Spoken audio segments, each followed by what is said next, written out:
Hey, what is up? I'm the Cartoon-theorist YT, and today I'm breaking down the Infinity Train Book 4 trailer. First off, Infinity Train Book 4 is starting April 15th. Infinity Train Book 3 came out in August and has quickly returned. The synopsis for this season is, the music aspirations of Ryan and Min are put on hold as they board the train at the same time it received the same exact number. Can this friendship withstand the train? That's what today's video focuses on. This season doesn't continue where we left off on Hazel and Amelia, but instead the two new characters, Ryan and Min. There is loads of evidence that could prove this is somewhere between 1980 and 1990. The biggest Easter egg for this is in the title. Book 4, which is obviously a play on words with B4. This may be a prequel series that could explain the Infinity Train. This season may also inform us more about when Amelia took over the train. All I can truly say, if the trailer says anything, is that this season is going to be spectacular. With that said, let's start the show.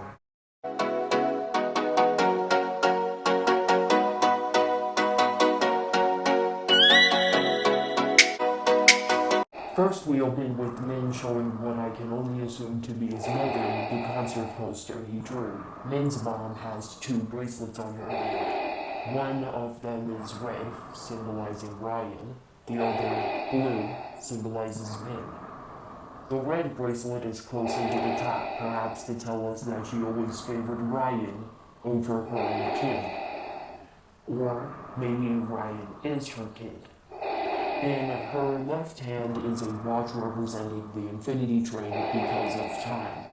Her watch, much like a teenager/young adult Min's, is in a block shape. It looks like the standard 1980s era watch. We see young Ryan rocking out in his swim trunks, and he has red face paint that looks like a lightning bolt. This is a direct reference to the late David Bowie. Brief history lesson. David Robert Jones, from January 8th, 1947 to January 10th, 2016, known professionally as David Bowie, was an English songwriter and actor. He was a leading figure in the music industry and is regarded as one of the most influential musicians of the 20th century. It's no wonder why they are such fans of his work. What Min is using is called a stylophone, which is a miniature analog stylus keyboard. This was invented by Brian Jarvis in 1967 and was very popular in the late 1960s and 1970s. The stylophone was an instrument that David Bowie played.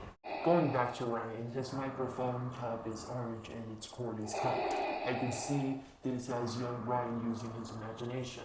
The tube is made out of cardboard and tin foil. The cord is actually just a string.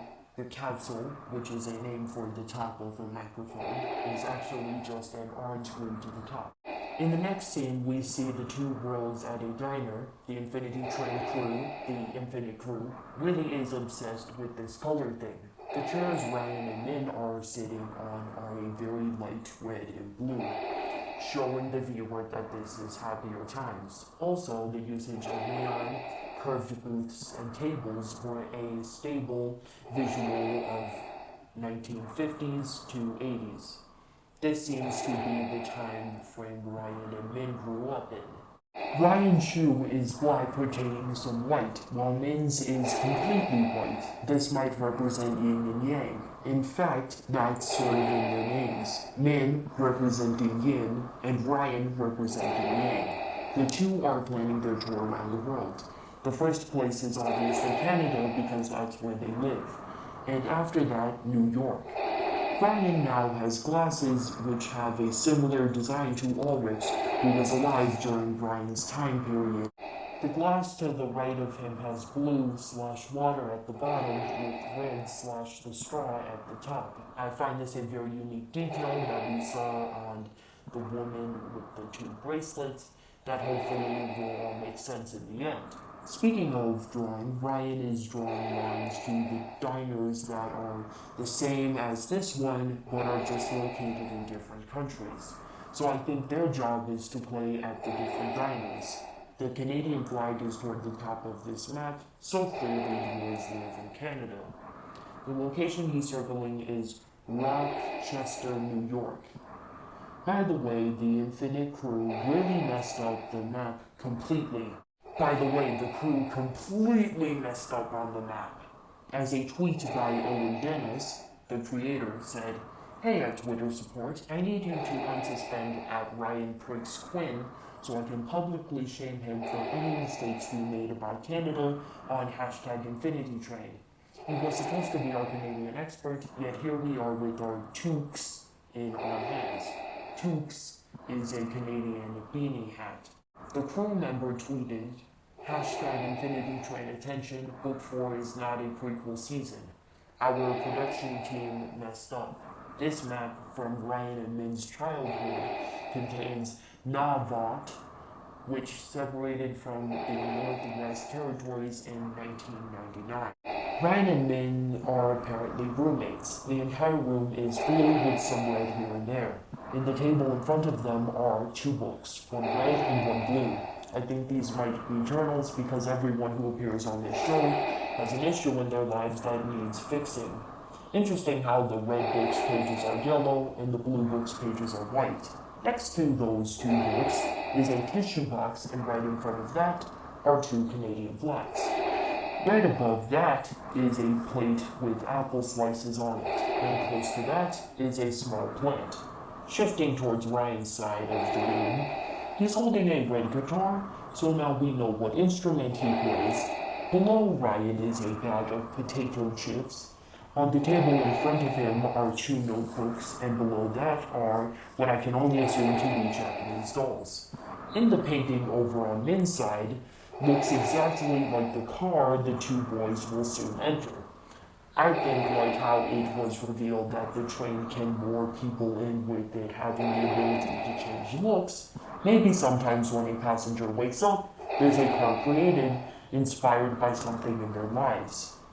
That could explain why there are an infinite amount of cars, because the world is filled with infinite ideas and experiences. Anyways, the BFFs continue to talk about how their lives are going to be great. But oh, alas, this is Infinity Train. They don't know the hell they're about to wake up to. Speaking of waking up, we skip to the moment they wake up. The 2 scream with their new Denison sidekick, Kez, who is a hotel belle. That's right. When she's floating, sparkles glisten beneath her. There is a radio station called 99.9 Kez that plays 70s and 80s music.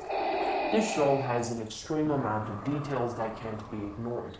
Kez is fully aware of everything that is happening. Remember how I mentioned all it earlier? Well, if you really paid attention, they don't wake up with pods anywhere to be seen. Pods for passengers were established in Book 2 after 1-1 got the train back in control. This means Amelia has already taken over the train. They are sporting the exact same suits that Amelia wore in Book 3, with one minor difference. They don't have the force field belt Amelia used against Simon. This was obviously a personal creation of hers. We see in later shots the boys use boots exactly like Simon's. The show has finally answered the question of where Simon got them from. He might have stolen them from an adult. We know these boots allow you to walk up anywhere as you stick to anything. We can see these boots in a car with a purple background. Funny, that's the same background we watched glitch with the steward in it. Why is the car glitching important? It is simply because the steward is pulling out orbs. We know it can find them because it is plugged into the control panel, allowing it to have access to where these orbs are located. Amelia is such a huge part of the show, and yet that sometimes gets missed. For example, Book 1 had 1-1 take back the train from Amelia. Book 2 showcases what happens after Amelia leaves her throne. Book 3 was the side effects of when Amelia was in control of the train. Because of Amelia, Grace started her own cult, hence the title, Book 3, Cult of the Conductor, that terrorized innocent denizens, or nulls as their group called it. Now on Book 4 we can see the beginning of her reign. Amelia possibly joining the cast could/will be extremely dangerous for the cast. Listen to what the cat had said before about Amelia. You Apex work so hard to get your numbers up. Doing what? Destroying things, pillaging cars, playing soldier. Think about what it would take for Amelia to get a number that high. That's actually scary to think about. Remember, Grace and Simon killed people, or denizens, on a regular basis and they encountered the consequences of it. They also ran the Apex, which was a cult made to destroy cars. Ryan and Min being in the same car as the Stewart and having outfits Amelia now wears seems like no coincidence, but in fact purposeful. I think Amelia has them there for a specific reason they'll talk about later in the show. Now going back to the dangerous part, I have an interesting theory on the denizen. It's a fact that in Infinity Train a character dies in every season, with the exception of Atticus being revived. So it's inevitable that a character in this season will die too. You see, Kaz seems to know everything that is going on and a bit more. Kaz thinks she knows more than they think when she says, sometimes numbers are a part of the problem, not the solution. What am I saying? Well, I think she is a special type of denizen, one created to assist 1-1. Amelia calls 1-1 1. It could go deeper than just a nickname. I think he used to be just one person, robot thingy, whatever you want to call him. I think after Amelia ripped him out of his system, 1-1 split into two different parts. This way, if she ever tried to kill 1-1, he would easily still escape and continue to exist. There also was something installed so that if 1-1 was ever ripped from the conductor's car, he would automatically forget everything before he was ripped out. That way, no one could use him for his vast knowledge on the train.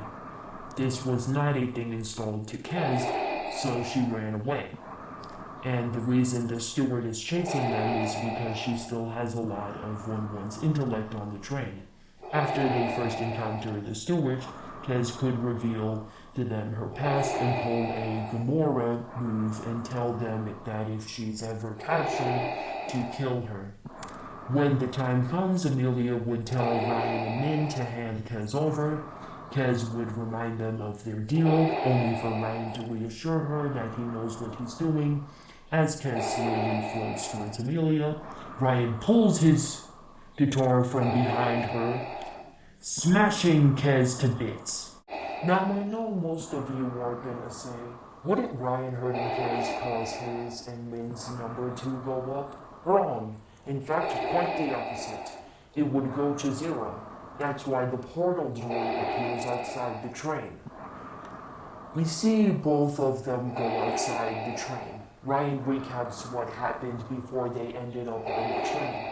It appears that Ryan and Min are late to their train as we see Ryan running to Mill Station with Min far behind. Ryan slides the train car's door open and then proceeds to run to the next car. The train style that they board is perfect for the timeline we can assume they're in. It seems they move to another car because in this shot we see people in the seats, but in this next shot they are all gone. Speaking of people, in this car, the lady taking a nap is wearing the androgynous feminist clothing of that time period.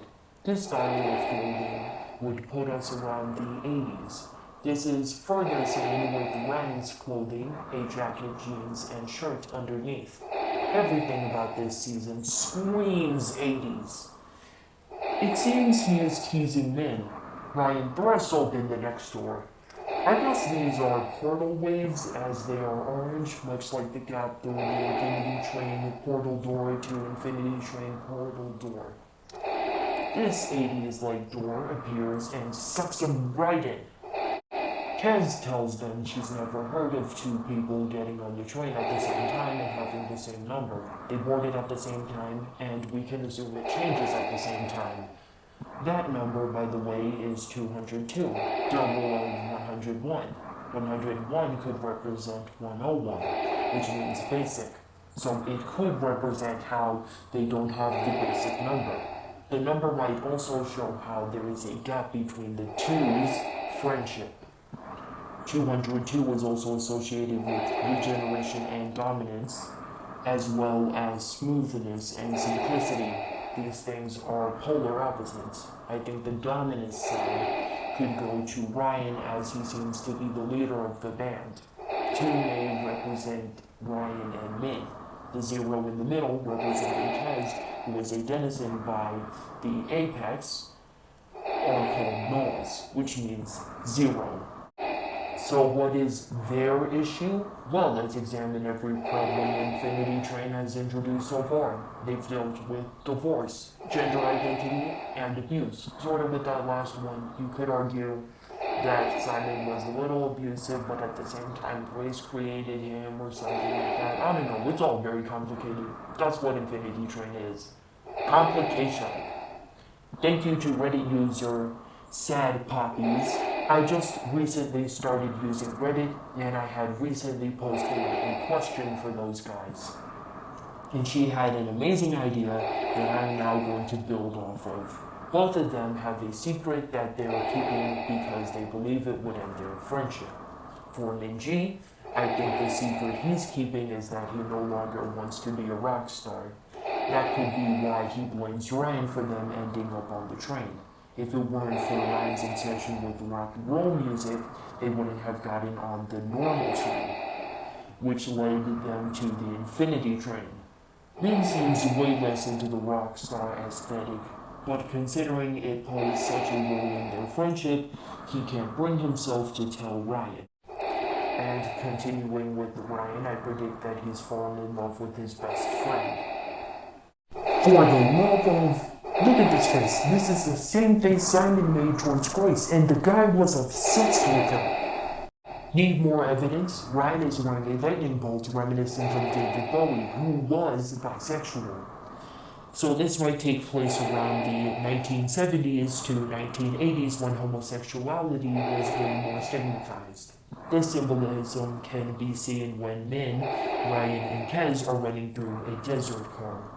The thing chasing them is eyeballs wearing jackets. This is representing how they think the cold homophobic people will view them, but also how they fire their opinions, in this case lasers, at people. He's probably not only worried about being rejected romantically, but losing his best friend to homophobia. The resolution would end up being both of them realizing that their goals and their feelings for each other have evolved. I think this scene of them holding hands could be where they have confessed their feelings for each other. I think throughout this season it's going to be about them reflecting on who they are and what they want, and more importantly, what that means about their friendship moving forward. As we see in the trailer, Min looks at himself reflecting in an astronaut's helmet, and then his number goes to 202. This could tell us at some point going through this desert car, he'll cause their numbers to go up.